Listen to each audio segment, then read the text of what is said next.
Hello, everyone, and welcome. We are just going to take a couple of minutes to let all our attendees log in, and then we will start.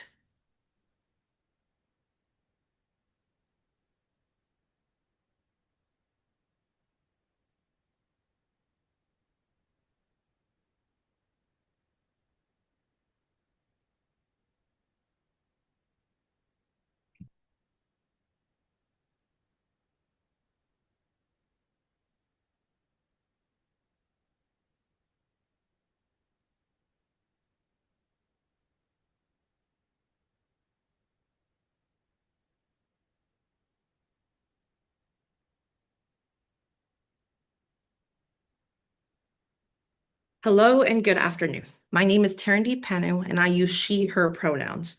I am a tall brown woman with medium length dark hair, which is tied up in a bun. I have a black long sleeve shirt on and glasses. I am the Strategic and EDI plus Accessibility Communication Specialist at the Canada Excellence Research Chair in Health Equity and Community Wellbeing at Toronto Metropolitan University.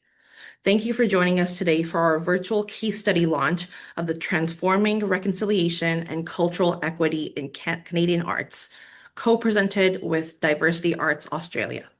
Today's event is virtual, with some gathered here on TMU campus and others joining us online across Canada and beyond.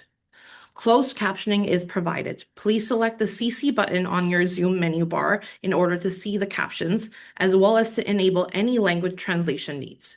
There will be a question and answer section towards the end of today's event. To ask any questions, please use the Q&A function at the bottom of your screen. Today's event is recorded and will be available to view in a couple of weeks' time on our website. More information to come at the end.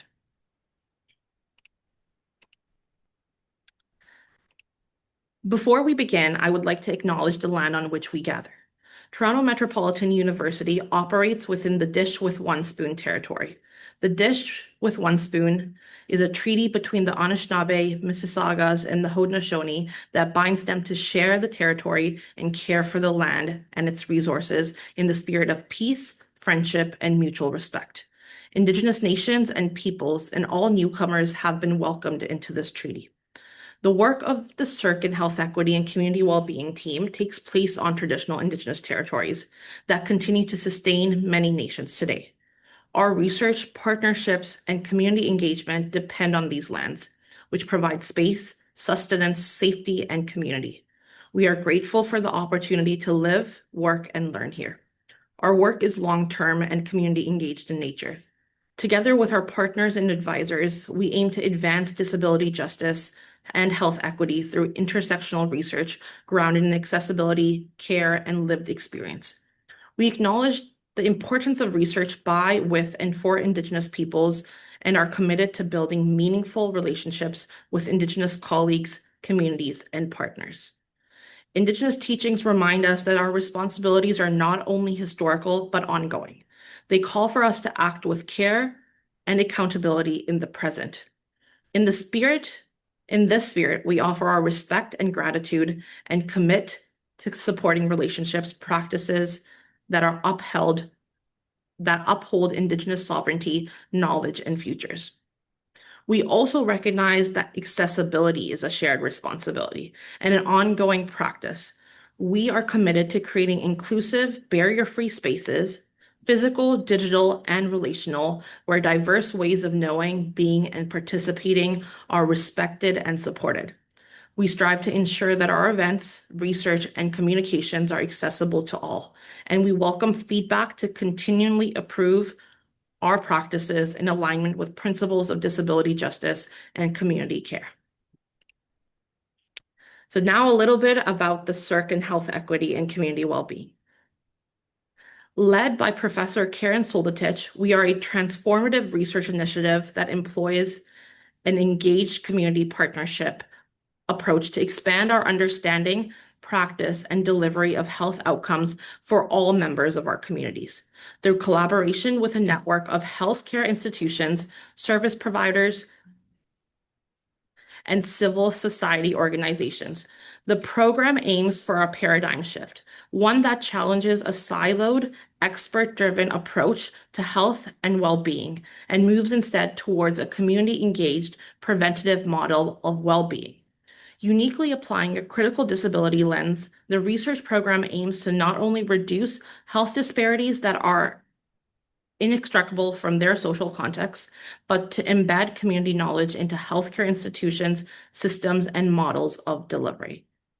Today's launch brings together cultural equity leaders from Cultural Pluralism in the Arts Movement Ontario, CPAMO, and the Nunavut Independent Television Network, NITV, to explore how organizations are actively shifting power within the arts and media sectors.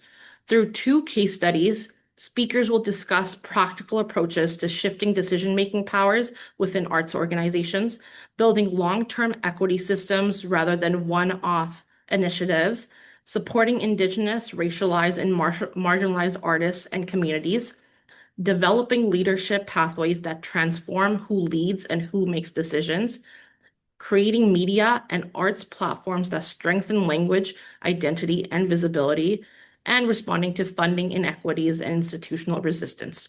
Facilitated by DARTS, this conversation draws from the Imagine Case Studies project, which documents 72 international case studies from 42 countries focused on cultural practice and structural change in the arts. Now, for our colleagues in Australia, it is quite late, so we do have a video message from Lena Nalus, the CEO of Diversity Arts Australia. So I will play this so that you can hear a couple of words from her.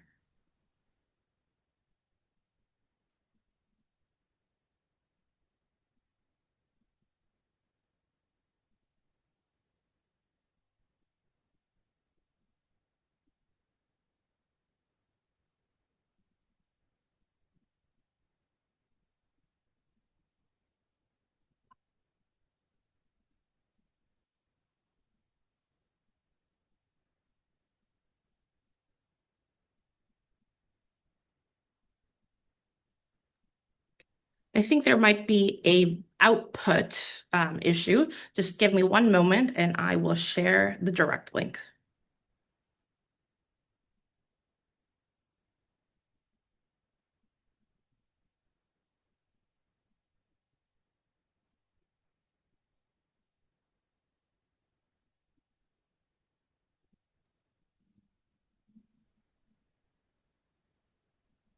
Hi everyone and welcome to the launch of the Imagine Canada case studies.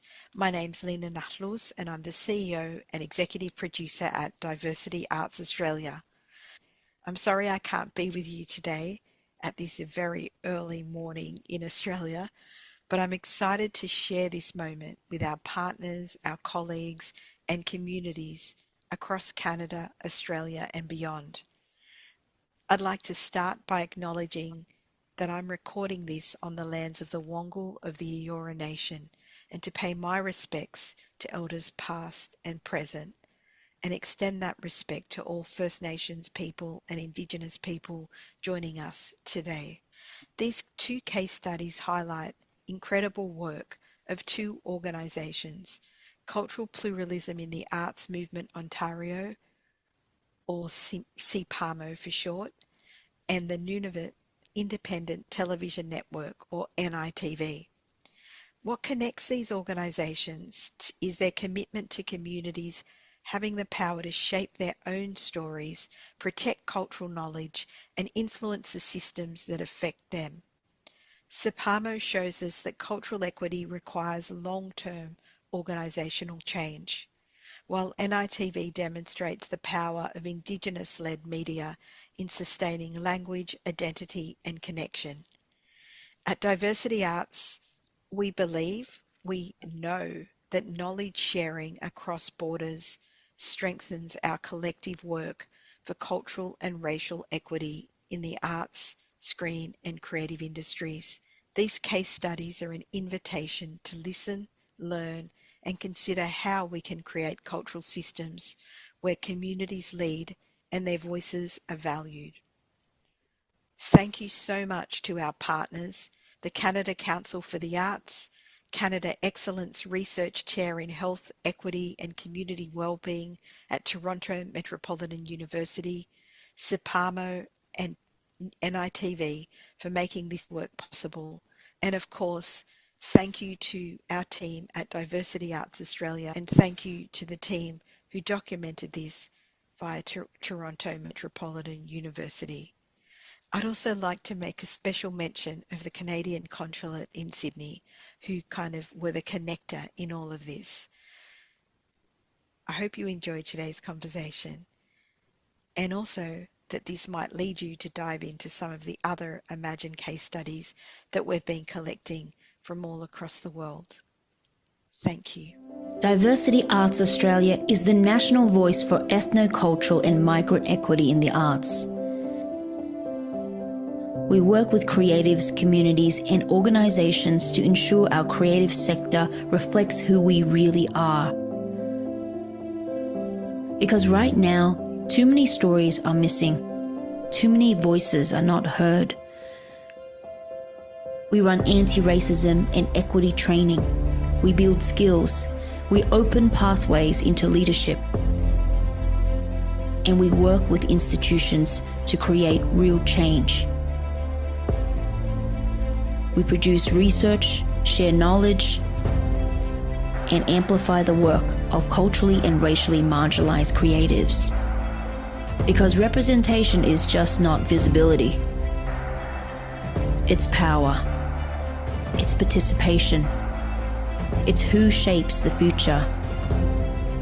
We're here to shift the balance, to open doors, to change systems, so our stories are recognized. And every artist and creative has a future.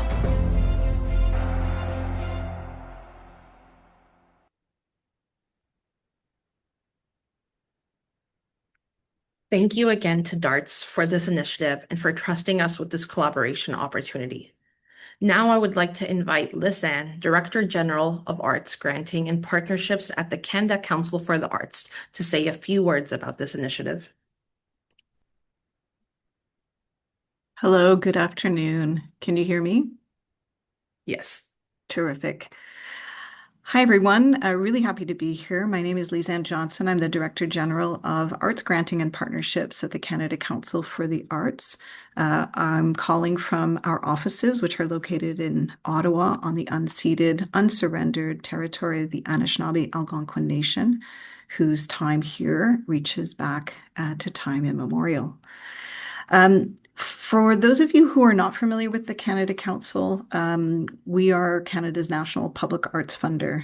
So through grants, partnerships, prizes, payments, and other initiatives, the Council supports artists and arts organizations from coast to coast to coast. Our granting programs support a really wide range of activities from creation, production, dissemination, and sector development.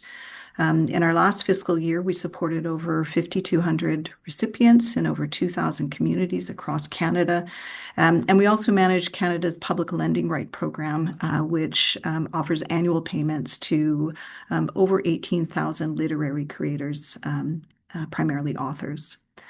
The Council has a long-standing commitment to supporting cultural equity through our policies, our programs, our strategic initiatives. This includes specific mechanisms to increase access and support for four priority groups: Indigenous, racialized, deaf and disability, and official language minority communities. We also uphold principles of Indigenous cultural sovereignty and self-determination. Our Indigenous-led program, Creating, Knowing, and Sharing, offers dedicated funding opportunities for First Nations, Inuit, and Métis applicants. And it's in this context that we partnered with DARTS in 2024 on the Imagine Canada project to highlight the work of two amazing organizations through the Imagine Case Studies project to help highlight some best practices in cultural equity and systems change in the arts and culture sector in Canada. The two selected organizations and their projects were supported through the Canada Council's former Strategic Innovation Fund. Both Cultural Pluralism in the Arts Movement Ontario and the Nunavut Independent Television Network offer concrete, innovative examples of how innovation and collaboration can help reduce systemic barriers and have meaningful impact for historically marginalized communities. We're very excited to be part of today's launch and for the opportunity to listen and learn from these two amazing organizations. So on behalf of the Canada Council, I'd like to extend a heartfelt thank you to our partners, Diversity Arts Australia, and the Canada Excellence Research Chair in Health Equity and Community Wellbeing at TMU for hosting today's launch. So thank you very much, and congratulations as well to everyone at CPAMO and NITV for your vision, commitment, and leadership. Thank you.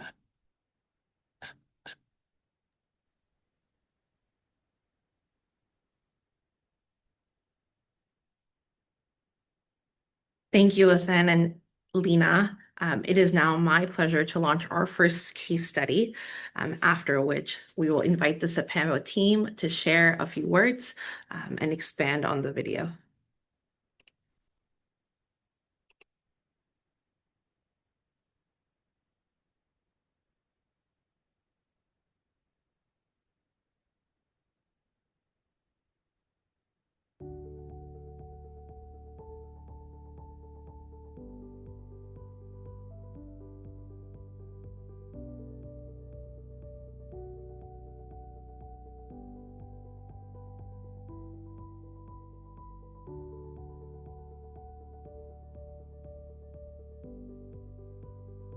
Hi, I'm Charles Smith, the former convener for Cultural Pluralism in the Arts Movement Ontario. Glad to be with you today.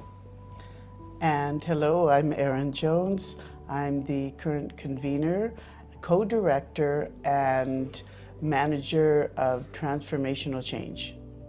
And I'm Kevin A. Ormsby. I am a co-director with responsibilities in programming and public engagement for Cultural Pluralism in the Arts Movement Ontario.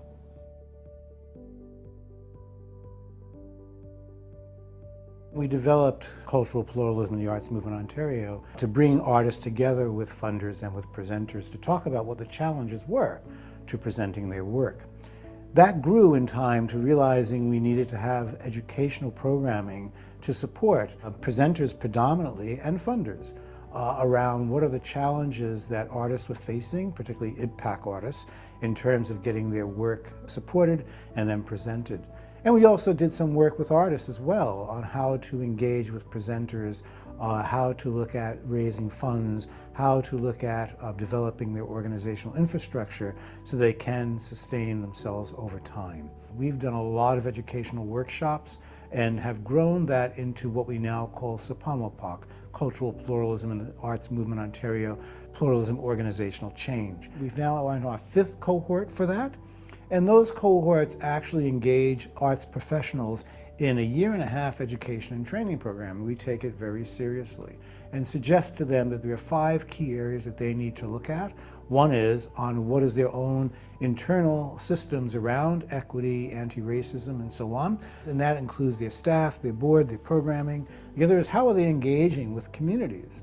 And what are they putting on their stages? Who's giving them advice and helping them to look at their marketing, their education, and so on and so forth.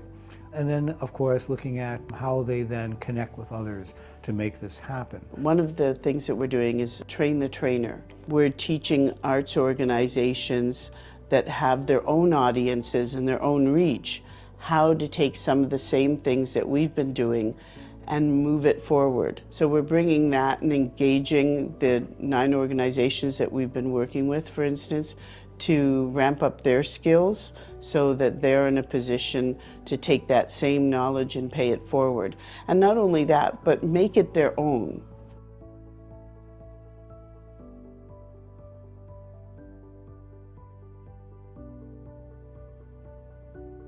I want to also just mention the word IDPAC. We wanted at CPAMO to make a statement about the historical marginalization of bodies in Canada.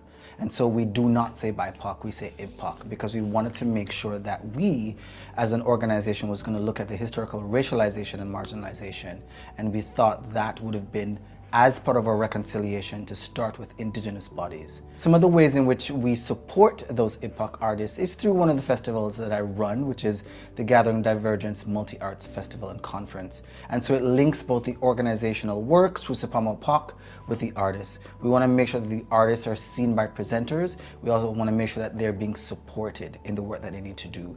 So through what I call our RFS program, which is Request for Submission, any artist, IPOC artists, persons working with IPOC artists on an IPOC subject matter can actually apply, and through an assessment process, we support them through showcasing their work.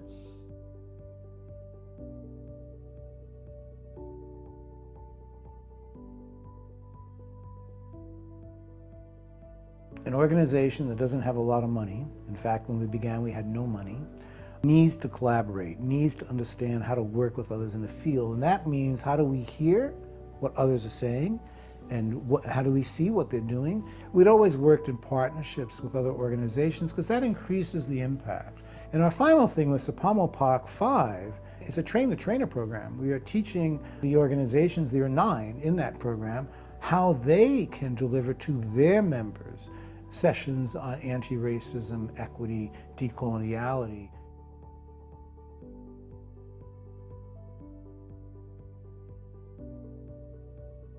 I was motivated because I met with many artists, mostly Indigenous Black people of color artists, who had been telling me in about 2002 that they were not getting funding that they felt they deserved, they weren't getting spaces to perform, and they felt that that was undervaluing their work.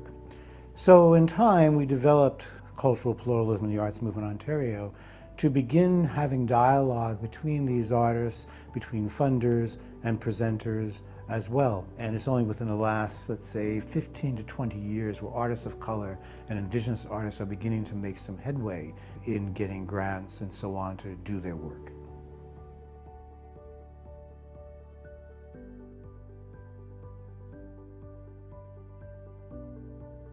One of the major ones I can think of and have experienced is the microaggressions when you go in as a consultant into primarily white-led organizations, where your expertise and your knowledge is questioned in comparison to possibly white counterparts, because it puts up a wall to the work that we do that might involve organizations and persons in thinking about their privilege. What privilege do you have? And when you begin to have that conversation through different exercises, people begin to push back in a significant way. And it's been really, really challenging to then advance the work in equity, diversity, and inclusivity from a pluralistic standpoint. I think it's a challenge for us as a small organization where many of our persons we work with, other organizations, they feel there's a large team of people at CPAMO, and for the most part, there's 4 of us. It's been significant, but we still get the work done.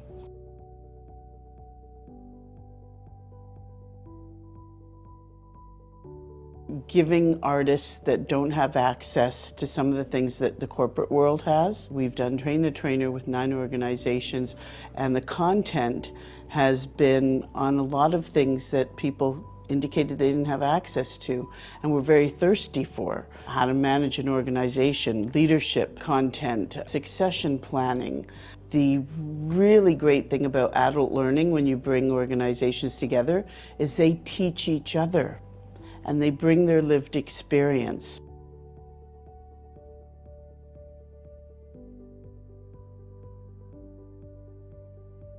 I would like to talk about our publications, because I think, publications are critical to keeping the word in community and having that sense of authority that a binder of something presents.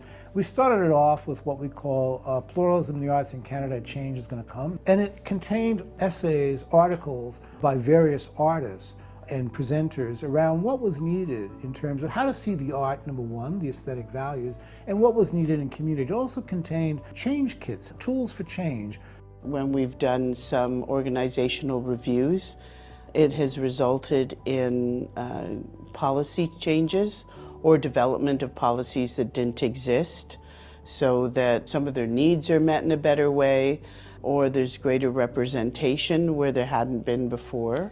And one of our major success story for me is also, as someone who's certified in the critical response process, is embedding the critical response process through our CPAMO POC program, and then also communicating with that through the staff at CPAMO.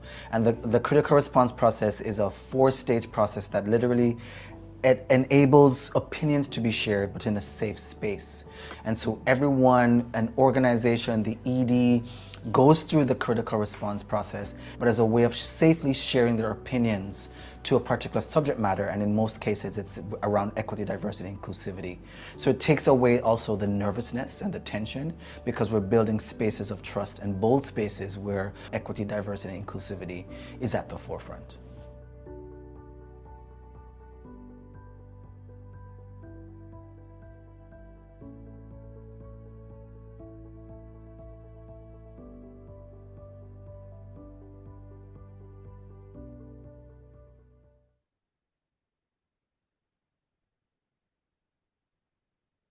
The cultural pluralism in the arts movement Ontario is a movement of Indigenous and racialized artists dedicated to empowering Ontario's arts communities.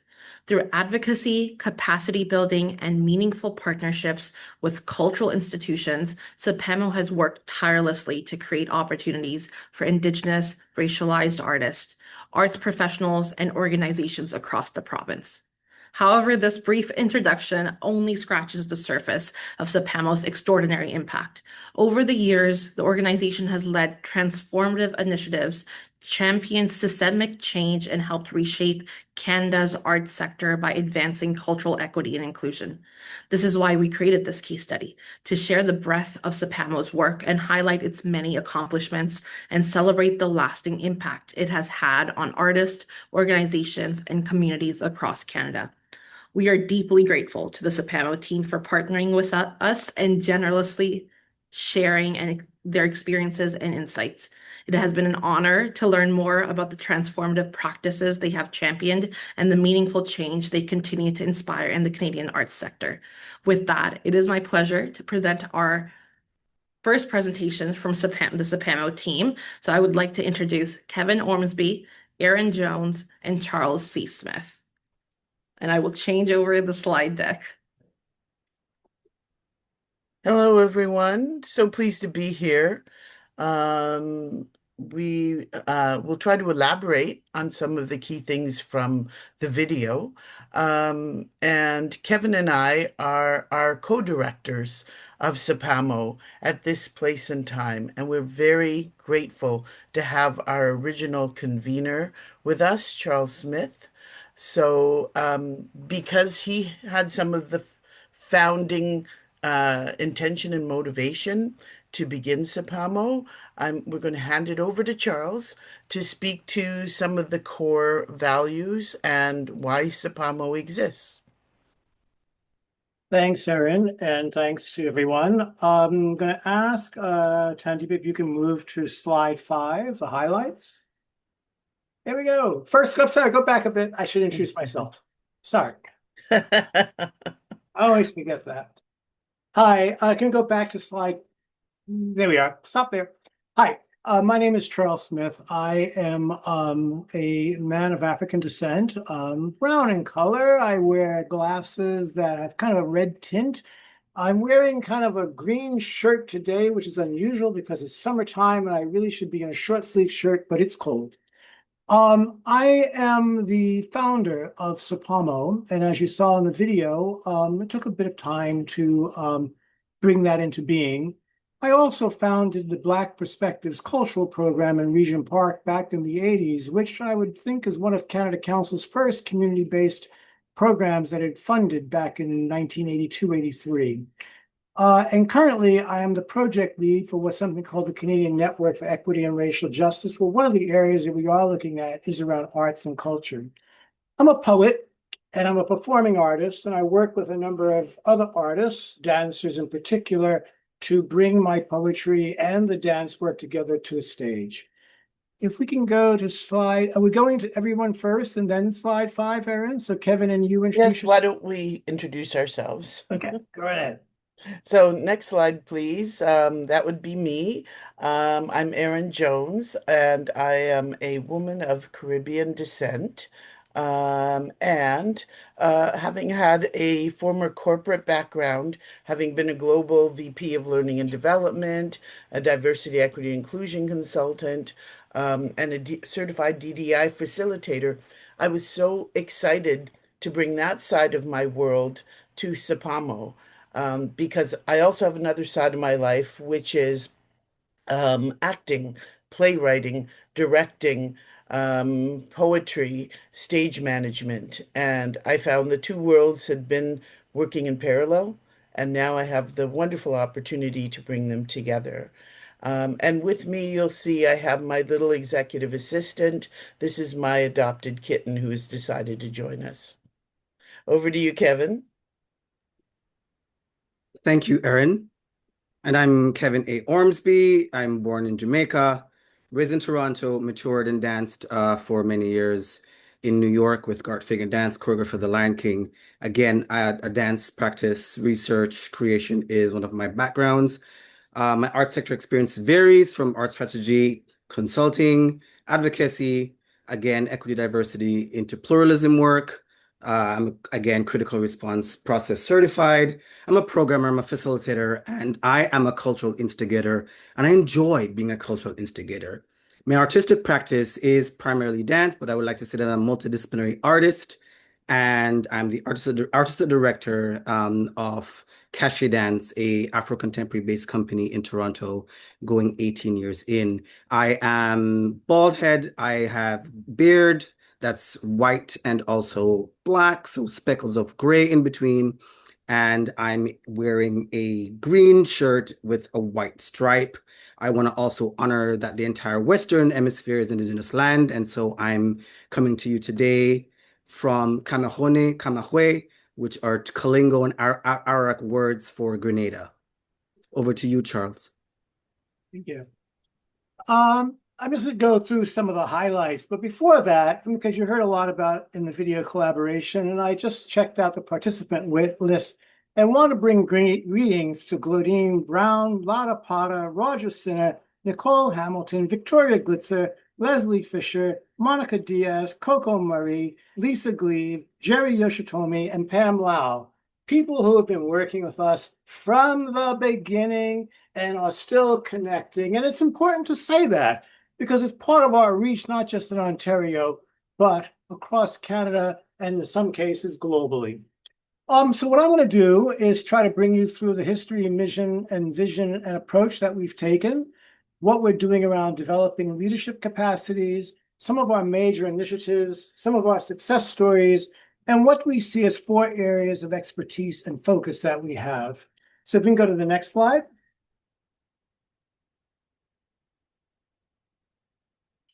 So CPAMO was established in 2009. And when we say established, it took 7 years, quite literally, since 2002 to 2009, where I was working in the field, speaking to many artists and funders about what were the challenges these days and why were things not moving ahead as I felt they should be, as many artists felt they should be for artists of color and Indigenous artists. Canada's arts sector has made important commitments to equity and inclusion. And having said that, I also need to acknowledge that many of the policies that various arts councils have now adopted on these have come through the work that CPAMO has done. In terms of having our public programming and the arts organizations that we connected with, arts councils have begun to acknowledge the importance of these issues and so on.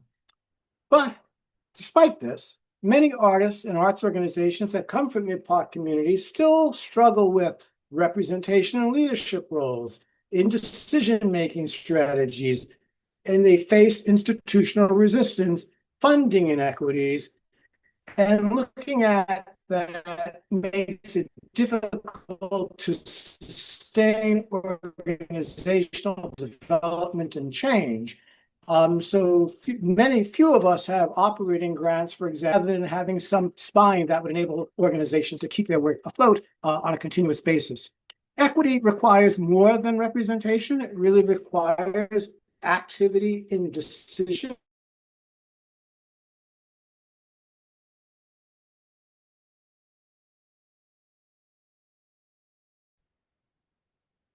Was it something I said? You're back, Can Cheryl. people hear me? I hope. So equity requires more than representation, and it requires real access to decision-making and to access to equitable distribution of resources in order to make the work happen. And we also facilitate our organizations make decisions on who holds power. As Erin talked about in the video, a lot of the work that we do inside organizations, whether it's through Canadian Stage or Illuminato, et cetera, we have given them constructive advice on how to move ahead on these types of issues. Can we go to the next slide?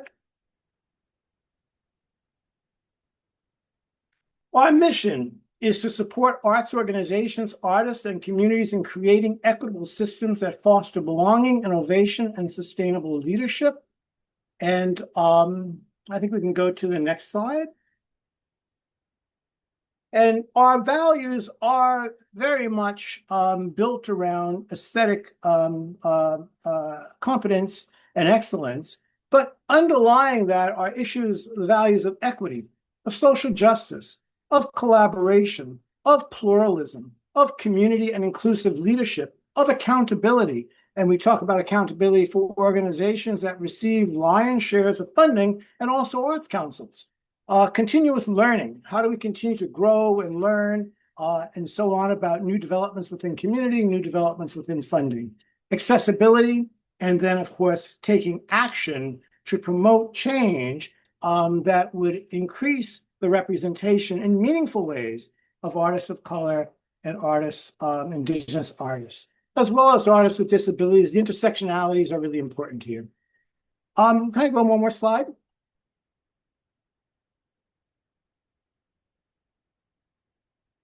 So our approach, we're moving beyond diversity toward equitable inclusion. In fact, I don't even think CPAMO uses the word diversity anymore. The traditional approach is ask who is invited. We ask who decides and who is not at the table, or who is not at the table in ways that are respectful. We work with organizations to shift decision-making strategies, build shared leadership, develop inclusive governance, create long-term equity systems, and embed accountability. Our work transforms both individuals and systems and creates partnerships across communities, across artistic practices, et cetera, that we think help change the field. I'm going to turn it back to Erin for the next slides. Thank you, Charles. One of the key things we wanted to highlight is our focus on building leadership models and thinking outside of so-called traditional models. And one of the things that we're currently living and researching and documenting is co-director models. Kevin and I are co-directors for CPAMO.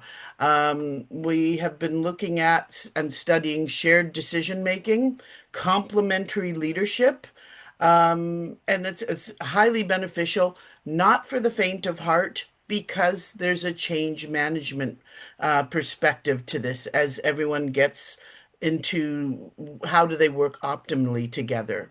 But the benefit of co-directing is there's diverse perspectives, and the other aspect that's really beneficial from a business standpoint is there's a contingency. We're not depending on one individual. Things can happen.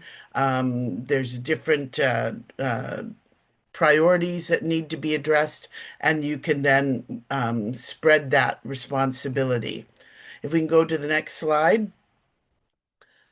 One of the things that we've been embedding into our CPAMO program in terms of the leadership content, and we're also looking to study this further and evolve it into our future programs, is situational and inclusive leadership. This essentially, to define it quickly, is adaptive leadership that focuses on building competencies and confidence. And this is a way that it makes good business sense. And in any organization can ensure that people are developing, and we're building succession planning and skill sets where there may be gaps. It's also very inclusive because we're meeting people where they are. The other aspects that we are looking at and exploring and have been building throughout our practice is looking at how do organizations build mentorship. That's something we do with our partners and they do back with us. That's the beauty of some of the partnerships. Coaching, which is built into the situational leadership model.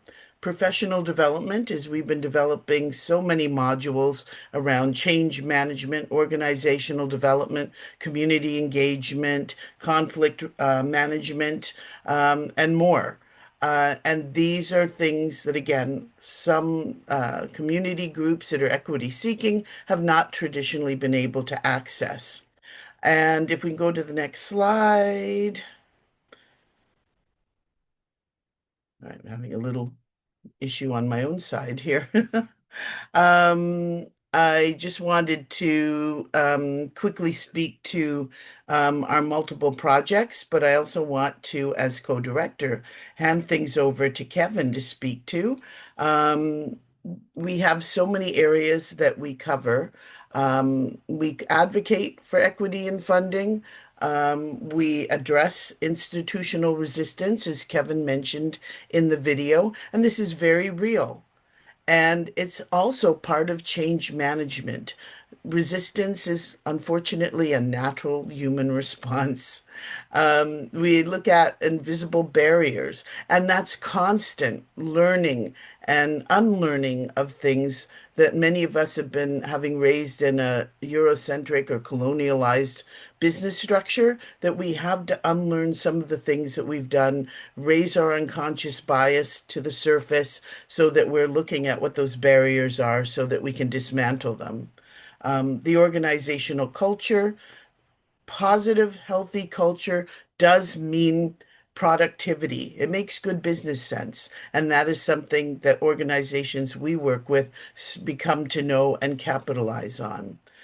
Leadership access and development, again, as I mentioned in the video, it's such a pleasure to be able to bring those things to organizations that respect and value those skills that have normally been held within a corporate and private sector. And now we are able to expand that to groups who need it and value it. And finally, policy development. Very important that what's on paper is constantly revisited and updated. Over to you, Kevin. Any thoughts to share? And then as we move to the next slide. Thank you, Erin. In total, so CPAMO cultivates space through empowering diverse expressions in exhibition and performance, fosters organizational education and transformational change, leads multiple consulting and coaching, including equity audits and different strategy support for different large organizations to small organizations all across the country. And more importantly, advocates and advance equity, diversity, inclusion, and belonging in Canada's arts sector. I'm mindful of Lena's video in the beginning that said, too many stories were missing, too many stories not heard. And I think through our strategic innovation and through our continued collaborations, we've been able to actually uphold this mandate for the organization around profiling and supporting IPOC artists and arts organizations within a larger sector for sectoral change. We have 5 minutes, so I'll spend some time, Erin and I, just going through some of our success stories, and I will end with some future thinking that I think is also advocacy, not just for CPAMO, but for the sector on a whole. Over to you, Erin. Thank you. So as we mentioned, we have our CPAMO POC cohorts. And as you can see on the slide, I've mentioned some of these already, looking at inclusive leadership and equity, strategic planning, community engagement, conflict management. But the impact is that we're developing leaders and we're creating a network of people supporting each other. We're creating trainers to pass the knowledge on. And people have become co-facilitators. So, and that's been an absolute beauty of the impact that the work has had. People are becoming change agents, and an unexpected benefit is that some of our partners are creating learning management systems of the content that we're developing.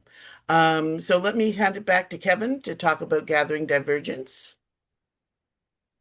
Yeah, this came out of what actually was our town halls, and the Gathering Divergence Festival was a sort of my baby, my brainchild around again through Charter's support around creating and linking not just our panels and plenaries, but also through performance. I love research, and I love research especially for the arts. It's lacking in the Canadian context where you have artistic practice performances actually being documented and researched. And so the festival and also the conference was a way of putting those two programming together. It's one of my success and beautiful stories with CPAMO for all the years, because it's really the intersection of everyone, the arts worker, the advocates, the artists, the organization, all in one space. And we've actually seen an increase of 200% for our RFS artists who want to be a part and to engage in the festival. We cannot support 200% of an increase, but our last RFS saw about 50 applicants, and we were only able to showcase of that around 10. So we're also expressing an impact and a need for that particular showcase. Next slide, please. I think I can go into also our publications. Again, this idea of documenting epoch stories, epoch research, poetry arrives in the publication, different thought leaders who may also not arrive in spaces where they're recognized. I can be in my privilege as a Black artist, say I'm nationally awarded by the Canada Council as a mid-career artist. Not many artists have arrived in this particular space. And so I see it as a responsibility and to actually do this work and support other artists to arrive within the national framework as well. I'm mindful that we have 1 minute to go to end. So I want to actually continue with some reflections on what's ahead. I think we need to develop core leadership competencies as it relates to working in an equity and diverse lens within the arts. We need to also begin to think about what actually responsibility looks like. We also need to think about how to increase the advocacy, not just beyond artists, but every organization that is receiving public funding, that is their responsibility and right, because that public funding is actually coming from everyone through their taxes. And as an advocate who works on the steering committee for the Canadian Arts Coalition, I advocate for the Canada Council for the Arts. I also advocate for Canadian heritage. And so what I'm always one of those persons who is going to make sure that the data and the research is linking back to the very artists and arts organizations that we aim to support at CPAMO. There are many things. Next slide, please. I'm going to be rushing through these particular things, and there are things that we actually envision. Leadership must reflect our community. Decision-making is and should be shared. The artists must begin to experience equitable support, growth, and belonging through the arts sector. Cultural organizations must sustain equity away from systemic barriers. Communities shape Canadian cultural futures through policy development. We really want to make sure that the artists and the epoch artists have a voice in what Canadian culture and cultural futures will look like. We are also one of those organizations that will continue to hold councils, foundations, funding bodies, and larger organizations to their accountability and responsibility to a wide and diverse cultural community to make sure that we are actually activating, sustaining, and supporting pluralistic artistic practices across Canada. I'll pass it over to you, Erin, for a final Thank you. And for our final slide, I just wanted to thank everyone for allowing us to share this with you. And some of the things I just wanted to highlight, in addition to all of the successes we've had, we have a wealth of tools, management tools, evaluation tools, and we consult. And we've done a number of consultations with organizations, and we referenced that before in the video. Here's our contact information, and we look forward to hearing from you if you have questions of clarity or want to engage with us, because this work is important to us. As it says, together we can build capacity, access towards a more equitably inclusive arts sector. Thanks, everyone.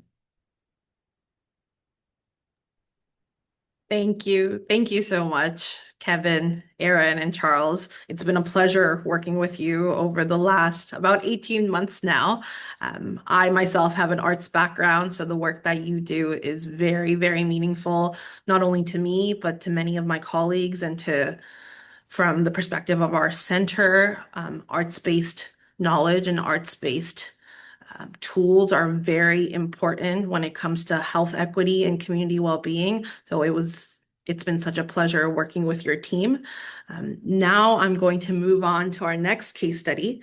So for about a minute, I will give everyone a little bit of a breather as I switch over the slides, but please go grab a sip of water, stand up, stretch your legs if you need to. So thank you, everyone.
Hey, welcome back, everyone. I hope that quick break was used well. So I will now it is my pleasure to launch our second case study, which was with Nunavut Independent Television, which is Canada's first artist-run media center located in remote Inuit community based in Iglaalik. NITV has created space for Inuit voices, stories, and perspectives to be shared on their own terms. Through filmmaking, community media, and the Isuma TV platform, NITV has strengthened connections across Nunavut while supporting the production and distribution of Inuktitut and other Indigenous language media. Again, this brief introduction only begins to capture the extraordinary impact of NITV's work. For decades, the organization has been at the forefront of Indigenous storytelling, language revitalization, media innovation, and community-led cultural preservation. Their work has not only transformed how Inuit stories are told, but also challenged and reshaped the broader Canadian media landscape.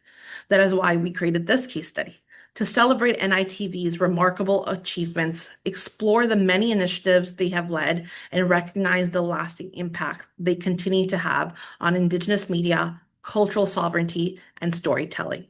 We are deeply grateful to NITV and their team for partnering with us and generously sharing their experiences and insights. I had the pleasure of visiting their Montreal office last summer and getting to meet the entire team and to learn about their experiences. So thank you again to NITV. And with that, I will present the next case study and then invite Dawn to share their presentation.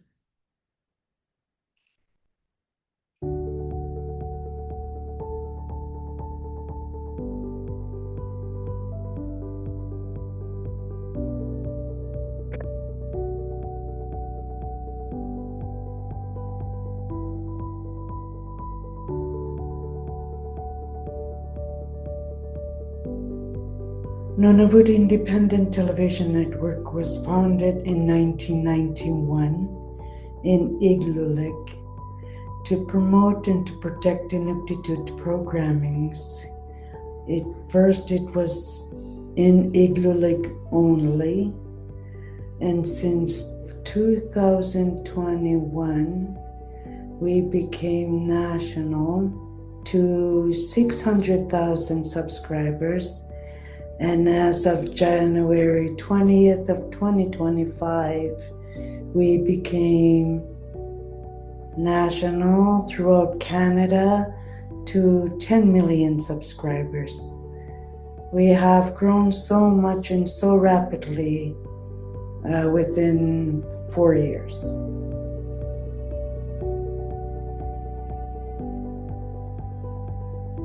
First, we train teams to use camera equipment, sound equipment, live equipment in the north, and to produce live shows. We really encourage people to showcase their art form and their culture. Inuit have always been artistic, whether it's carving, sewing, storytelling. There was no written writing system, and so it was a way to pass on messages. When NITV started recording these, it was a great tool for viewers to see how Inuit use art. For me,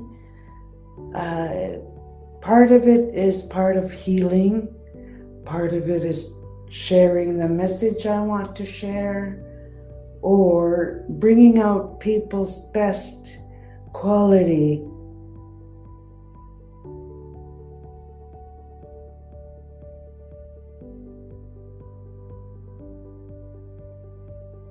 To have live shows from the north is very hard to do because there's not the same internet connectivity that exists in the south. Connectivity is a huge issue, and satellite technology helps us basically broadcast. Because I work with live shows and live teams in 3 different communities. Even 5 years ago, it would not have been possible to do what we're doing now. We've created a lot of live shows with artists who are seamstresses, dancers, musicians, carvers, cooking shows even, and we have given them a platform where they can showcase their art.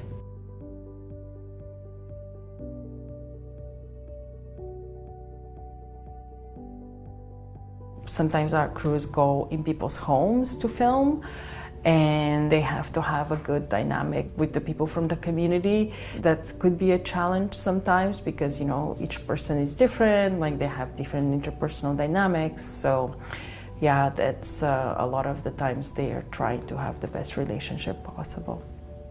The one thing that we continually run up against is as soon as there is bad weather, intense blizzards and storms or winds, this impacts our connectivity and we go off air.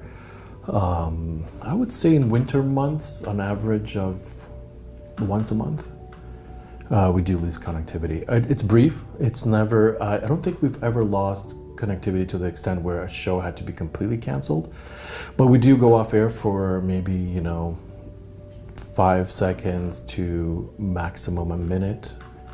But that does impact the kind of the flow of the show. There have been maybe one or two cases where the weather was just too intense to even attempt to do a live stream or a live broadcast from the communities. Yeah.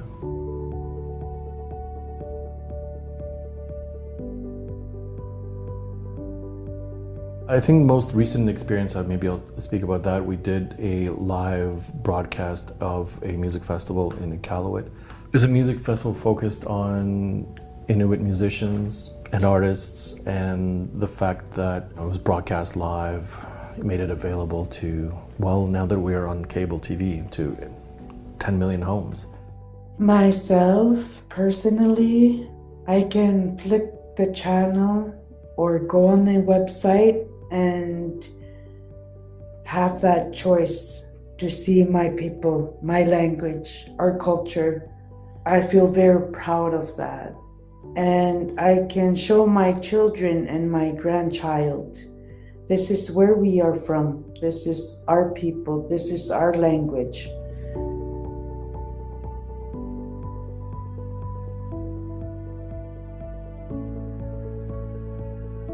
It used to be mainly in the north, but now through Uvagut TV, which is going to all cable subscribers in Canada, that's about 10 million homes. So people can watch all throughout Canada. And sometimes, I think it creates, also breaks down a lot of cultural barriers, because it creates, when you watch an artist on TV, you can get, even if you don't understand the language, you understand a lot of, through emotions, a lot of the artwork that is being shown, or their skills and craft. So I think that's really important. They're choosing the subjects, they're choosing the people, they're choosing who they want to showcase.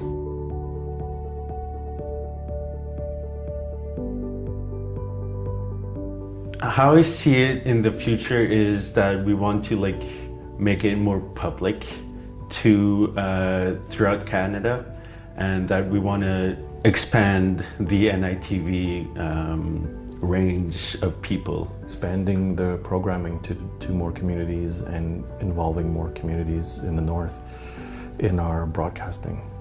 I saw a few Inuit here in the city, and I have heard them say, oh, I don't really have connections to my people. So I say, tune into Uvagut TV. You'll see your people. It gives us a chance to have that window, to see ourselves without shame and with pride. That's a beautiful thing. And my long-term goal is to keep that going. If English channel can last a very long time, my goal is to have Inuktitut channel last a very long time.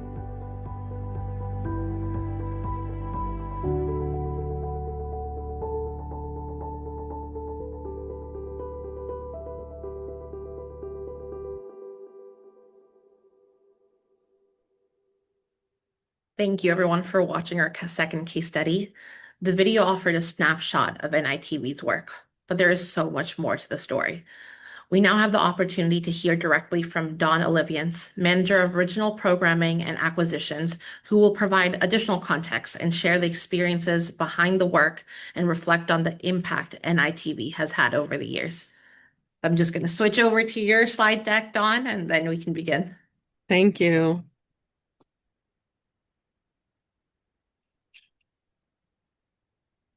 Perfect.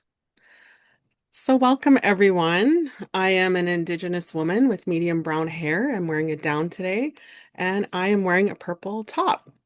Today I'm speaking to you from Treaty 1 territory in Winnipeg, Manitoba, the traditional lands of the Anishinaabe, Innu, Oji-Cree, Dene, Dakota peoples, and the national homeland of the Red River Métis. We also recognize our water comes from Shoal Lake 40 First Nation. We honor these treaties and commit to moving forward together in truth and reconciliation. On behalf of Uvagut leadership, they would like to express their support for this project and send their warmest greetings today. Shibigijaguk Nadishnakas, Kakakwe, Kejong, Donjay. Hello, everyone. Today I'm excited to share how Uvagut TV is reclaiming Inuit voices and narratives in Canadian media. My name is Donna Levence, and I'm proud to present on behalf of Uvagut TV today. Next slide. Who we are. Uvagut TV means our TV in Inuktitut. We are Canada's first 24/7 Inuktitut television channel.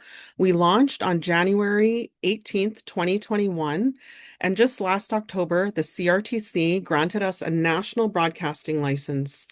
So starting January 2025, Uvagut TV has been carried on all basic cable packages across the country, a major milestone for Inuit media. Next slide.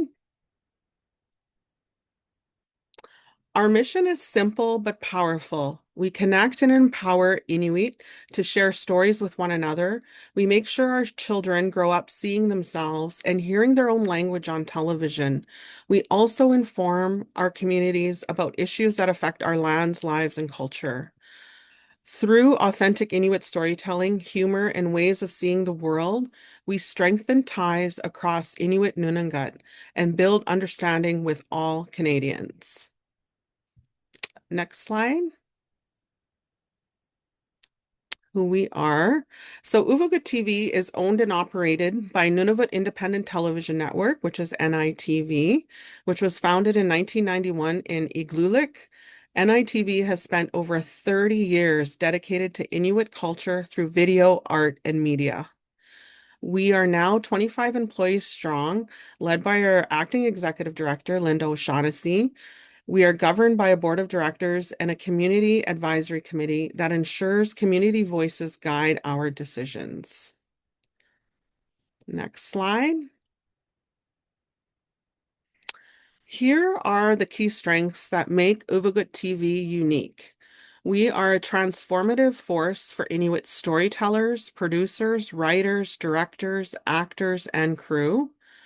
We are Canada's only national television service fully dedicated to Inuit language and culture.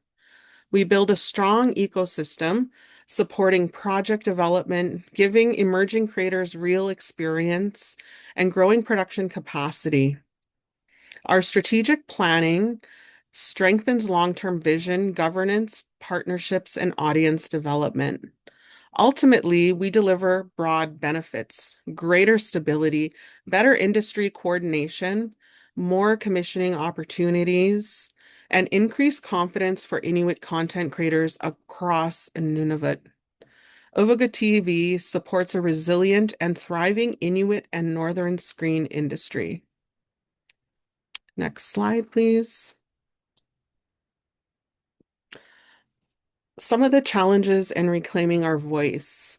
So despite the important progress we've made with Uvagut TV, major challenges still stand in the way of fully reclaiming our voice in Canadian media.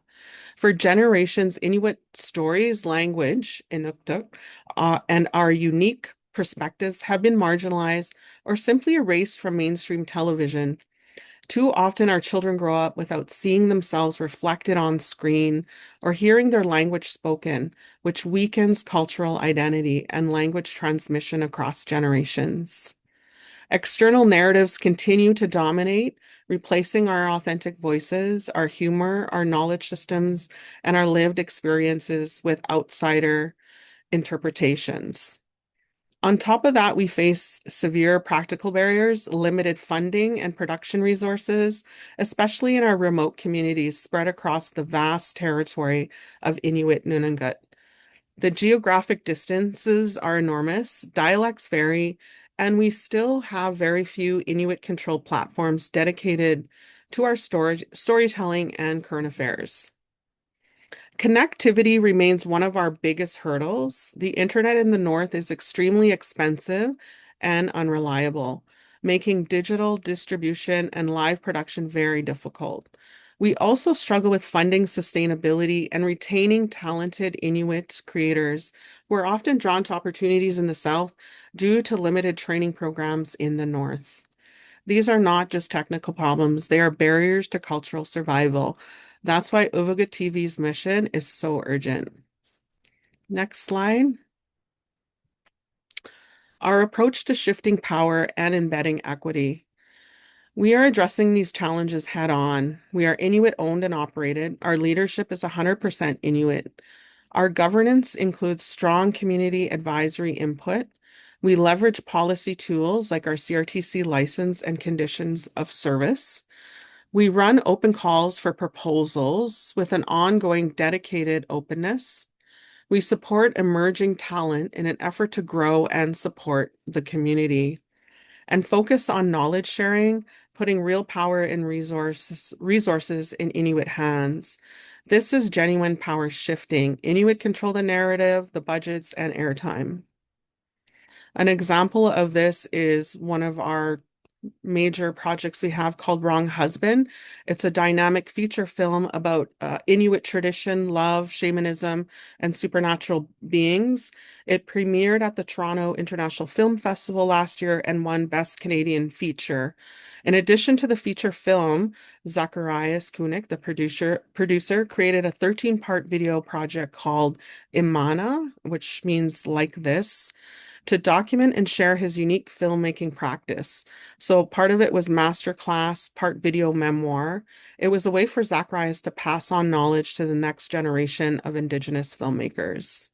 And we try to include that aspect in a lot of our programs that we acquire. Next slide.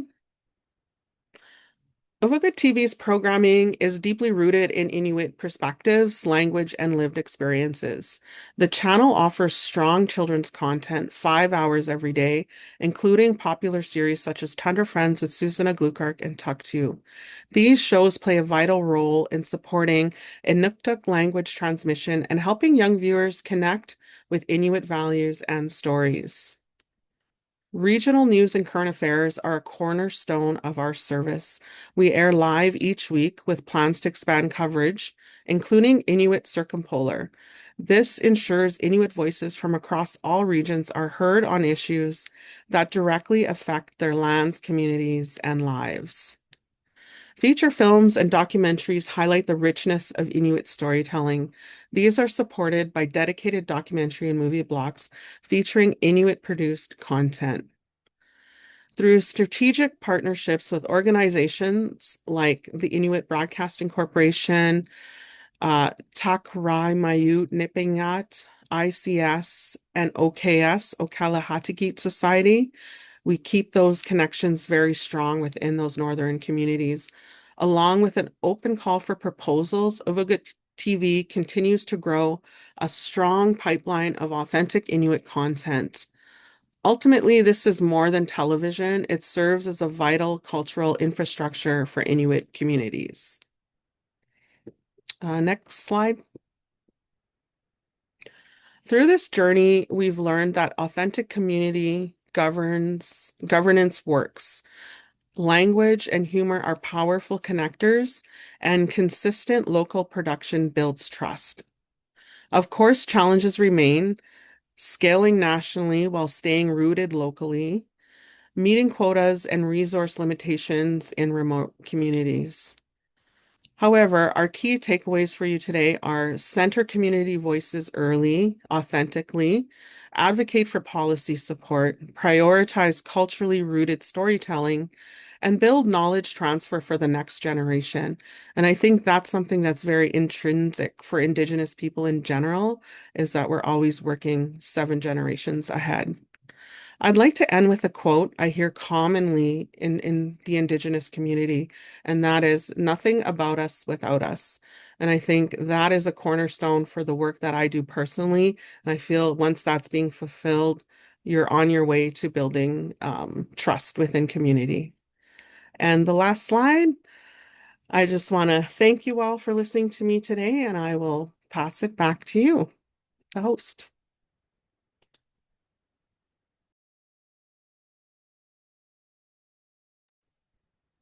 Thank you. Thank you so much, Dawn. And thank you to all our other presenters. At this moment, we will take a brief 5-minute break and come back to a moderated discussion between NITV, CPAMO, and myself, where we'll also open the floor to questions from the audience. So please take some time to think of any questions you may have, and we will be back at 2:50. It is 2:45 p.m. Eastern Time right now, so I will see you all in 5 minutes.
Hello and welcome back, everyone.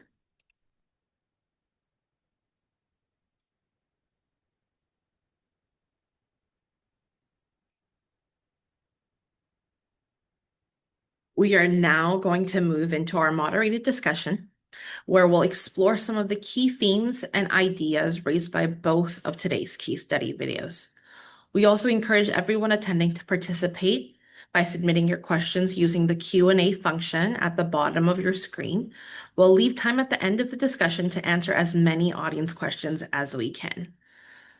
So, to begin, both of your organizations, CPAMO and NITV, were created to address inequities in the Canadian arts and media sectors.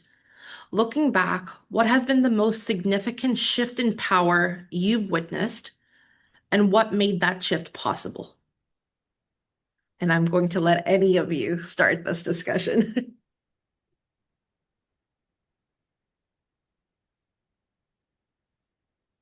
I can start. It's just fresh from hearing my presentation. I think the biggest power shift I've witnessed is the move from Inuit stories being interpreted by outsiders to Inuit fully owning and shaping the platforms that carry them. And at Uvagut TV, this has us becoming Canada's first dedicated Inuktitut national channel and earning the mandatory basic cable carriage across the country.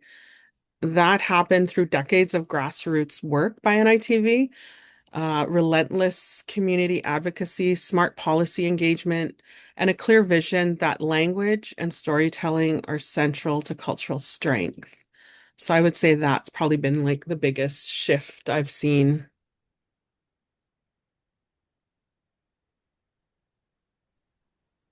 I would say that at the community level, there's been incredible development and change. Collaboration. So, for example, when I started today, I introduced 19 people whom we've worked with over the years, all various artists. That's the collaboration that really is needed and has existed. And so I think that's one of the biggest things with CPAMO. Also, the organizations that have reached out to us to say, hey, can you come in and do some work to help us figure out how we can move in a direction that is anti-racist, that is equity focus, that is inclusive of Indigenous people, people of color. And we're talking about big organizations, whether the Art Gallery of Ontario, SOCAN, Canada Stage, Illuminato, and so on. So I think those are the big things that we've seen coming out of community in particular. If I would add from an organizational standpoint, I think some of those large organizations were part of our CPAMO program. It's 10 years that we've been doing that program, but to see them embed sort of EDI and inclusive access policies within their overall organization in the strategic plan with large boards, primarily white boards, and to continue to have those conversations, I think that is a beautiful piece to still continually witness. Some of those have include also non-gendered, the non-gendered awards. That's now our city's DORA awards. There are many work that we've done that is part of CPAMO's story that is actually not sometimes connected back to us. I would agree. And if I can build on that, I'm really so pleased to see the innovation that once many of our community groups and partners have been empowered, they are taking it and innovating and owning things, making it their own, adding relevant content. So they're building beyond. And as I mentioned, one of the organizations we're working with is looking to house content in a learning management system. That's how amazing is that? So there's just so much more. There's so many more opportunities that are born out of this. I can only imagine where it's going to go. But those are some key shifts that I've seen in my time with CPAMO. Thank you. I think it's very interesting seeing the cross exchange between NITV's focus on the media landscape, and then CPAMO's focused on theater and dance and a different type of art, both very, very necessary within the Canadian landscape, and how, I've been reflecting on what you had mentioned, Dawn, and it's a similar saying that is used in the disability justice space, nothing about us without us, how important it is for the communities that we serve to be at the center of the action and to be at the center of the conversation. And that doesn't necessarily mean that the burden of the work falls on these communities, but that to actually make meaningful and successful change, that it needs to be central to those communities and not what other folks believe the change should be. So thank you. I guess that takes us to our second question. Many organizations have diversity strategies, but far fewer change who actually make those decisions. What does meaningful power sharing look like in practice, and how has your organizations approached it? I know Erin and Kevin, you both have been speaking of this co-leadership model that you have been implementing. Are there other strategies that you implement or have seen? And Dawn, can we also learn a little bit about the power sharing that happens at NITV and Uvagut TV? I can begin, but it's a beautiful team tag that's happening here. I'm noticing as we work with our partners that things are becoming more and more sophisticated, and recognizing creating those agreements early, and how organizational partners will work together for true reciprocity and sustaining relationships.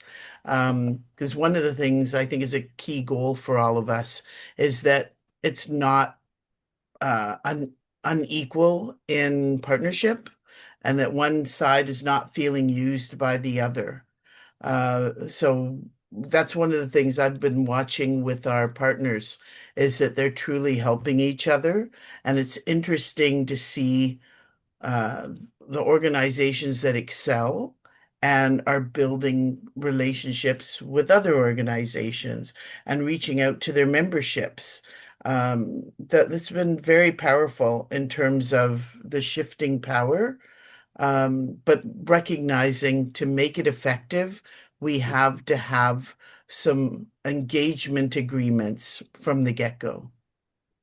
Yeah, I think what's revolutionary is actually with like the artists I curate for the festival is to say you have an opportunity to perform, you have 15 minutes, and they go, what do I perform? How much? And what how much time? And I was just like, you've been given an opportunity to perform.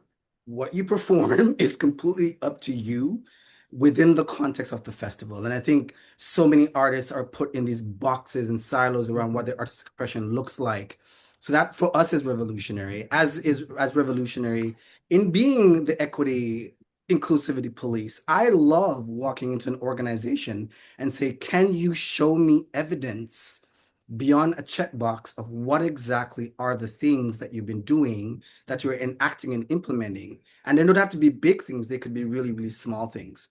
So like even right now, what as a steering committee member for the Canadian Arts Coalition, I've been one going, if we're going to outreach to different communities for membership, then we have to make sure that we are actually supporting what we speak about. If equity is going to be mentioned on your websites, and what does it look like? And even within that, there are diversity of equities. So you should be able to speak from a language that is specific to those particular things. I mean, Charles and I use the example. I'm from Jamaica and the Caribbean. I danced in New York. Charles is from the Caribbean, but raised in New York. We're two different Black people. And so there are diversities even within as Dawn mentioned, even within the ethnicities and practices of Inuit people, that sometimes we can't put in a box. To see that work being done, where specificity is coming to the foreplay of organizations in how they're curating, whom they're curating, and what they're saying about those particular curations, is really beautiful to see.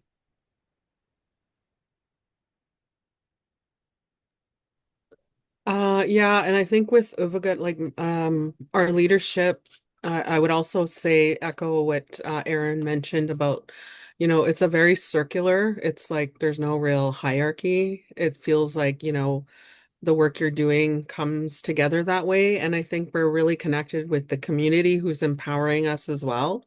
And that special board that we have of the community advisory committee is really embedded in the community.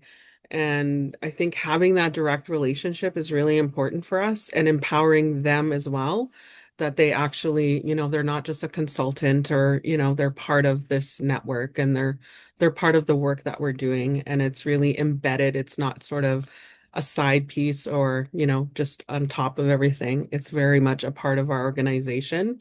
And then working in community, I've noticed that when you're working with Indigenous-led organizations, there's always bringing in that diversity of voices at the table. So ensuring that we're also speaking with youth and elders, and they're always represented in decisions we're making. That's really important for a lot of the work we do too. So just opening that up to different people and making sure that, they're at the table and part of the table. But I also get a sense as I hear all of you speak is that often when it comes to power sharing strategies and implementation, that the timelines or the colonial timelines that we often practice need to be left behind. When we are working in community, when we are involving community elders, community youth, that is a timely process.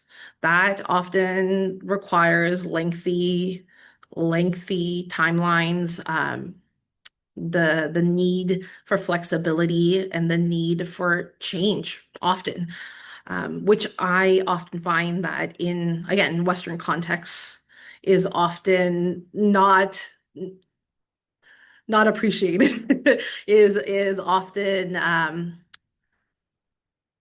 one of the biggest hurdles. When you have to meet a deadline, that often then the diversity strategies or the equity strategies tend to be the last thing that we actually have to have time to think about, because you have to meet that marker and you have to have something released, or you have to have bums and seats. There's so many things that go into it. But when we put the community at the center, that also means shifting the dynamics that we are working with. Wonderful. Most definitely. If I could add there as well, it's also when we have blanketed words like working intergenerationally, and John has mentioned community. What does it look like? Because for someone who's 60 and someone who's 40, they may work differently, and there are assumptions made within that timeline, but I like to say time frame, right? About how do you begin to develop work, create work across generations. That takes a lot of time. So the focus of the work, the artistic practice is completely different because those are many generations speaking together at once. So this actually leads us right into our next question. So supporting artists and communities isn't only about creating opportunities. It's also about removing barriers. What barriers have proven to be the hardest to dismantle, and what have you learned in the process?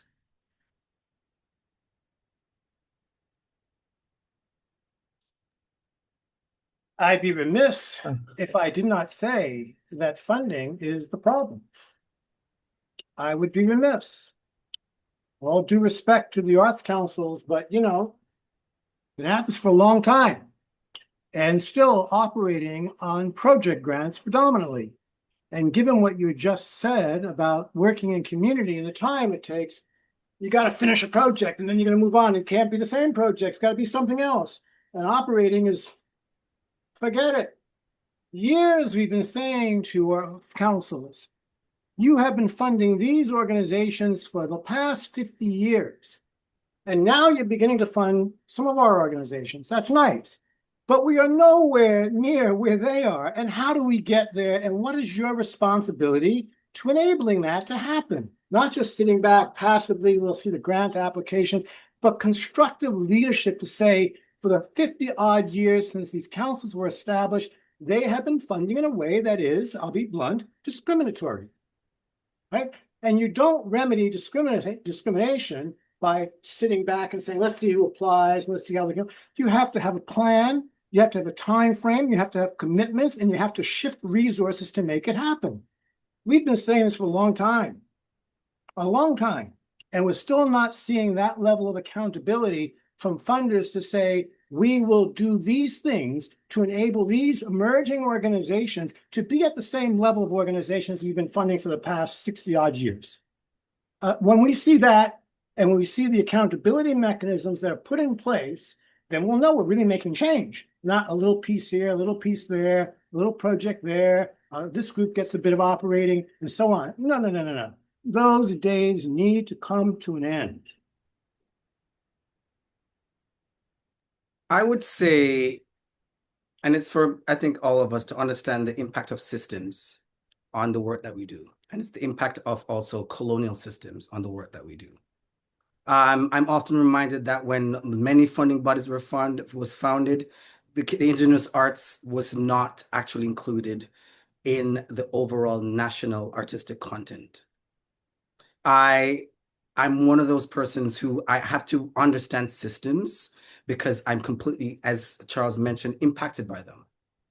I run a company 18 years in that I can call on my community and be supported, but was ineligible for funding nationally. And so I run an organization on $45,000. It looks great on the internet, as do CPAMO does, right? For all the capacity of the work that we've done and the ways in which we're working with other organizations, I think there's a systemic thing that impedes the work still. And that's one of the ultimate dismantling is actually the individual accountability that becomes an organizational responsibility, that becomes a national focus for every single artist, arts organization, councils, funders. We are in this together. And I remember, and I'll end here, I remember when Jenny Stoke was alive, rest her soul. We did one of the workshops during our creative labs, which was if one in biodiversity, if one part of that system in that biodiversity is not doing well, no one is doing well. And it was a really, really important lesson to learn and understand. And I think I want to champion that sociocultural responsibility of so many in spaces that are systems to begin to enact those particular things. Thanks, Kevin. If I can build on that, you mentioned something very powerful, and that is how we are impacted by colonial systems, Eurocentric systems. They're so embedded in so many things that we've learned, that those that we work with have learned. So there's a barrier there because it's so incredibly embedded. And there's a process to unlearn those things that might be subconsciously impacting us in a way that's holding us back. And there's also, I mentioned previously about human nature, we resist change. And that is a powerful barrier. Just people get comfortable. Or they don't want to, they don't even recognize they have the privilege or the power, but they're comfortable in their space and they don't want that to change. And we're all, and to some degree, we work with that every day. Some of us are more aware of it than others, but it is a constant that we have to work with every day, and we have to be very selective and careful with who we partner with so that that's not something that we're constantly battling. That's something I'm proud of, is that as CPAMO, we've worked with partners who have the same values and want to go through the same learnings, and it minimizes the resistance. But that is very, very real, and hence reflects in the funding and everything else because it's so embedded. And I think most of our challenges it was mentioned in the video and the presentation, the funding, the remoteness. But I think another barrier too is for us to ensure that we're consistently, touching base with our communities and those regions, but also we have a mandate to also include Canadians and making sure that we're balancing that out with our programming and our mandate and our mission. Yeah, Dawn, actually, that leads me to my next question, which I would be very curious to actually hear your reflections on. Both CPAMO and NITV are deeply rooted in community. How do you ensure that communities you serve continue to shape your priorities rather than simply being consulted along the way? I think there's always a lot of dialogue goes into making change, but when is it that the dialogue stops and the action starts?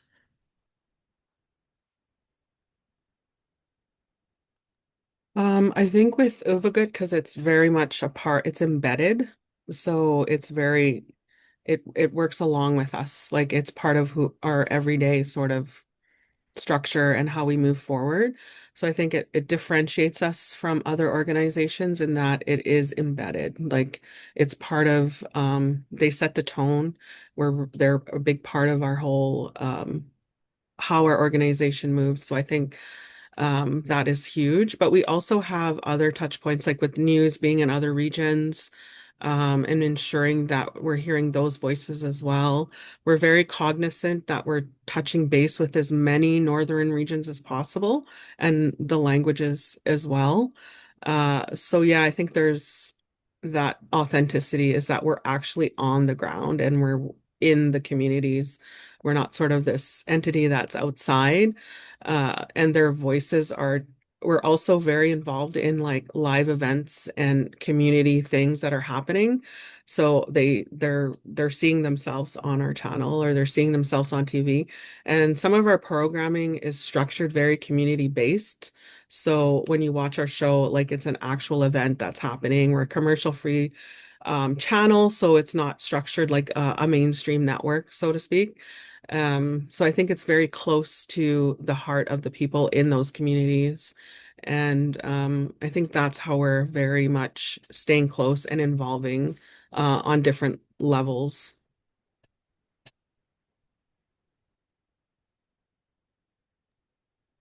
I'm in my work, I have to always remind myself I'm an artist of privilege. I'm a Black artist of privilege. And so for me, I have to remain, I have to represent and listen to my community. I have to be able to program for my community. And that's what I try to do with the program and also with the publication. Some of the ways in programming that I do is we have surveys that go out to our community to say, okay, you want development, professional development in what ways? Is it in marketing and data management, in the many ways in which the art sector is shifting? So I'm literally, my ears is constantly on the ground. And the programming that we do at CPAMO is also reflexive in that particular way. If something needs to shift, it will shift. You mentioned timeframes, and I often have to stop in the middle of or a 3-day festival and be like, this is how we run our festival. Even online for a hybrid thing, there's not going to be any fancy thing that comes up. We have a camera and a laptop in the back to make sure that everyone across the country is able to pipe in via Zoom. If it goes wrong in transparency, that's the best we can do. But it's an access, and it's also with so it's being responsive, I think, to community and to the needs of community. And I have to listen to community in that particular way, especially when programming. I think, yeah, Erin, I'll pass it over to you around the organizational pieces about how responsiveness works in that way. Absolutely. I want to just reiterate something that you said.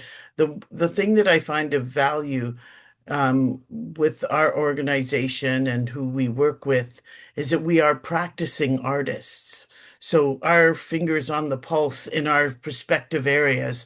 For me, it's the performing arts and theater. For Kevin, it's dance. Kevin actively advocates. We keep our finger on the pulse in that respect. And that might be seen as intangible, but again, we're moving away from colonial kind of measures. We do surveys, we do focus groups, we evaluate our programs, and we have a third party do that so we can remain objective. we're also exploring how we can build in and grow a community of practice, because that's an important way of, continuously seeing where are their needs. I don't want to necessarily say gaps, but areas of opportunity, because they're just and evaluating and showing and demonstrating how using some of these things that might be considered non-traditional or not typically recognized as having good return on investment, because they do. And more often than not, having looked at many business models in my time in the corporate world, when you dig down, many of them are based in cultural practice. They've been stolen from cultural practice and renamed, and the originators have been erased or attempted to erase them. So I think that's something that we are very adamant about, is making sure we recognize the origin and the contribution of things that are effective. Yeah, and I think we were talking about like multi-generational homes and how that's only being discovered now. That's always existed. It just hasn't been recognized as it deserves to be.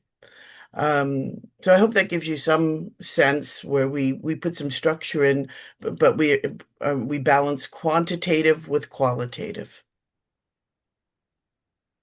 Thank you. I just want to let our audience know that we have about 10 minutes left for questions. If you have any, please do type them into our Q&A box at the bottom of your screen. We do have one comment for the CPAMO team. Comes from Roger Sinha from Montreal. They are saying hi. I have a feeling that you might already know each other, but they are saying, let's look at the possibility for the CPAMO team to reach out and seek partners from other cities. That would mean representation from artists who live in those cities. For example, we have Montreal Arts Intercultural here in Montreal, whose mandate reflects IPOC interests, as well as a festival in Halifax. So these two are examples of two arts presenters in two different cities. So, CPAMO team, is there a way to create intercity, interprovincial connections, as well as Dawn? What are the plans of expanding something like NITV? Is this a continual conversation that is being had to bring in other nations and to have multiple TV channels and multiple outputs? Yeah, most definitely. Roger has actually been curated for the festival, you see. But I think one of the main things is we have an online day, and I think the online day really I aim to interact with artists from across the country and have their videos showcased in that particular way. At the end of the day, it requires a budget and money. Yes. Yeah. And I think for me, I'm really key on partnerships. Many of the things that we've actually achieved is through this idea of like a partnership and collaborative framework, as Jane Marsland had mentioned in one of our publications. Most of our resources are also open source resources. But when Jane actually, through Charles and I's work with her, looked at this idea of like what exactly is an open source collaborative way of thinking through partnerships and presentation, I've been running with it. And so I've been partnering a lot more and figuring out how programming can be as broad as possible, but of course within a particular scope. But I do hear you, Roger, and that's one of the main ways CPAMO will be moving forward in the future, is to begin to amplify spaces and through more partnerships. And if I can build on that, I agree. I think some always great steps is to participate in each other's festivals or at least attend them, because in that way we're absorbing what mutual communities are doing, and then we can explore opportunities to build on those. And I think that's already beginning in some of the groups that we've worked with. When they have national festivals, have already seen cross-pollination with the organizations we've partnered with. And I think it's something we want to bottle, so to speak, because there's so much great opportunity. So, Roger, thank you for those suggestions, and I will make a commitment to follow up with you because I think there's a real power in that. And for Uvagut TV, I think short term, we really are wanting to build the Inuit production and media and TV community. Like that's one of our biggest goals right now. And I mean, long term, this is just a start really of one of the first unique Indigenous language channels. So yeah, the future, there could be more or other Indigenous people that want to do their channel as well. And if I could also add, I just realized there's a barrier. If we could go back to talking about barriers, right? So CPAMO is an art service organization. It's not a presenting organization. It was through need of showcasing and supporting artists that the festival, multi-arts festival piece became a part of it. So I'm mindful now that that's actually a barrier as well, because some funding we cannot, and some spaces we're not invited into because we're an art service, quote unquote, air quotes, art service organization, not a presenting organization, though we also support through presentation artists who are IPOC identified. If I can just follow on that, just one quick second, because I think that that is an important deviation from the standard structures of many arts organizations. So why has CPAMO been both service and presenting?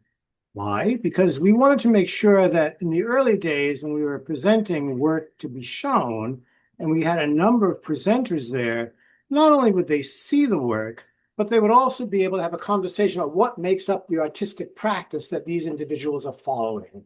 And that becomes really important. When we talk about colonization, I think we need to be a bit more blunt about what colonization is. Colonization essentially was this taking of land. We talk about as persons of African descent, stolen bodies on stolen land, right? And so what's happening here is that the cultures of First Peoples here have been suppressed for how long? The cultures of people of color have been suppressed for how long? Colors are black, and so on. So how do we begin to move in that direction and say, if we're really going to be anti-colonial, then we've got to go back to where colonization started, why it started, and what has been denied from the very people it has been hoisted on. And what does that mean in the arts sector? It means we're going to do things differently. We have to. These structures don't work for us, which is predominantly it. Whether it's the funding structures or the structures of traditional arts organizations, they don't work for us. So we have to do something different, challenge the systems. That's what it's all about, challenging the system. And not just based on representation. I look like this, or she looks like that, or they. It's about substantive leadership that understands anti-racism and decoloniality are precursors to equity. And equity requires a plan. And we're not seeing any plans. Charles, you have already actually answered my last question, but I will ask it from the others. As you think about the future of Canada's arts and cultural sectors, what gives you hope and what still needs to change for equity to become the norm rather than the exception?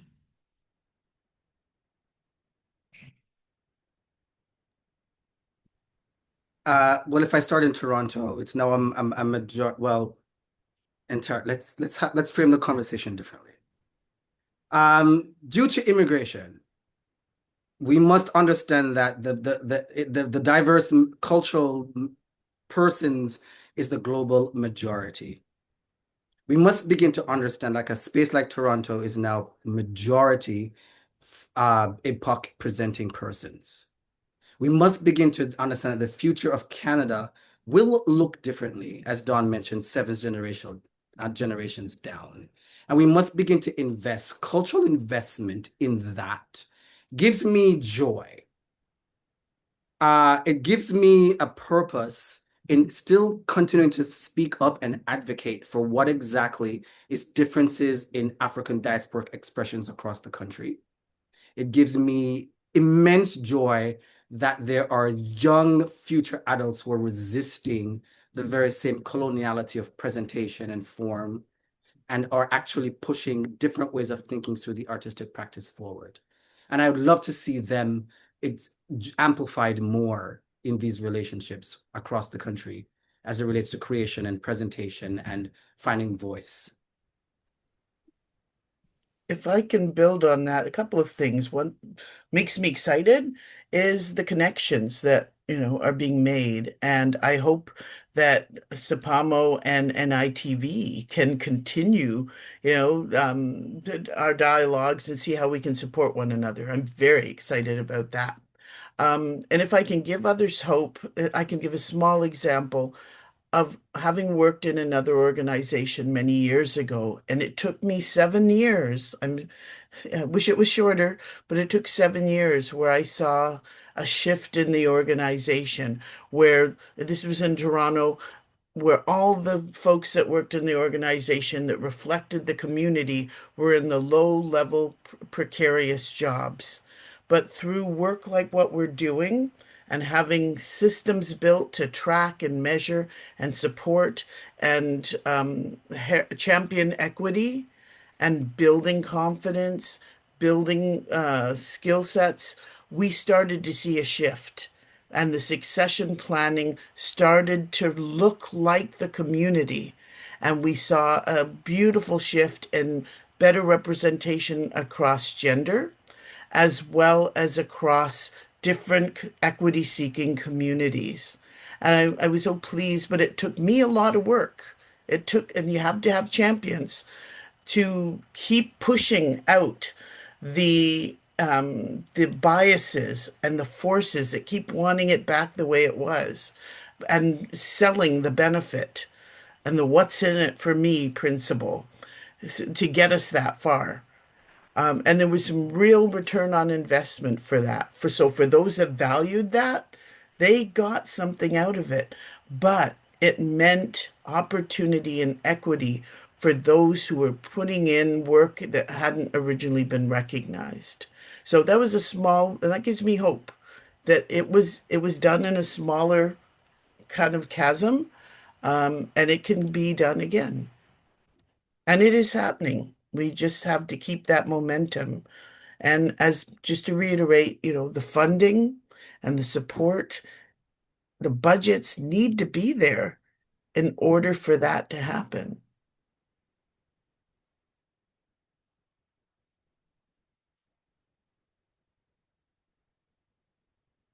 And Dawn, is there anything that you'd like to share?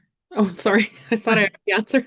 Yes, I have high hopes for the future for Inuit creators. I really feel like we're stepping into a time and they have the capacity and the resources now, and we're really trying to mentor and work with the communities to bring those stories forward and bring those voices forward. And I feel like we're all in agreement that just being at the table is not enough. And, it's part of embedding community at these decision-making level as well. So I think that's really important. And I will leave it at that. Thank you. Thank you. Okay. As we close today's event, I would like to extend my sincere thanks to everyone who's joined us. Especially thank you to our speakers from Nunavut Independent Television Network and Cultural Pluralism in the Arts Movement, Ontario, as well as our partners at Diversity Arts Australia, and very specifically to Kevin Bathman, who is online, even though it is very, very late. Thank you very much. And the Canada Council for the Arts for generously sharing your experiences, insights, and the incredible work your organizations continue to lead. Today's conversation has highlighted the power of the arts to advance reconciliation, cultural equity, and meaningful systems change. We hope that these case studies inspired continued learning, collaboration, and action across Canada's arts and cultural sectors. On behalf of the Canada Excellence Chair in Health Equity and Community Wellbeing, thank you for being part of today's launch. We encourage you to share these case studies with your networks and continue these important conversations in your own communities. The English and French captioned versions of these case studies will be available both on the DARTS website and the CERC and Health Equity and Community Wellbeing website, both which QR codes are up, you may scan. Please also visit our website to learn more about today's event. The recording will be uploaded in 3 to 4 weeks, and to stay up to date on any and all upcoming events, news, and opportunities. Following today's event, you will receive a short post-event survey by email. We would greatly appreciate you taking a few minutes to complete it, as your feedback helps us improve future events and better support our community. Thank you again for joining, and we wish you a wonderful afternoon. Thank you, everyone. Have a great afternoon, morning, evening, wherever you are. Same here. All right. Yes, thank you, everyone. It's been a pleasure, and looking forward to continuing to have conversations and projects and exciting developments with all of you.